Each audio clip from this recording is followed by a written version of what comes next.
శ్రీకృష్ణ పరమాత్మ అవతరించిన 6వ రోజున శిశువుగా ఉన్న సమయంలో ఆయనను సంహరించాలి అనే ఉద్దేశ్యం చేత పూతన అనే రాక్షసి సౌందర్యవతి అయిన స్త్రీగా మారి నందుని ఇంటికి వెళ్ళింది.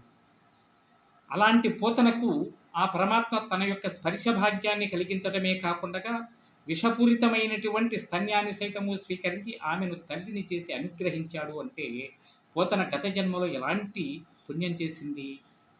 గత జన్మలో ఈ పూతన బలిచక్రవర్తి యొక్క కుమార్తె రత్నావళి. వామనమూర్తి బాలవటువుగా బలిచక్రవర్తికి యజ్ఞవాటికి వస్తూ ఉన్న సమయంలో ఇలాంటి బాలునికి తల్లినై స్తన్యం ఇచ్చినప్పుడు కదా జన్మధన్యమయ్యేది అనుకున్నది.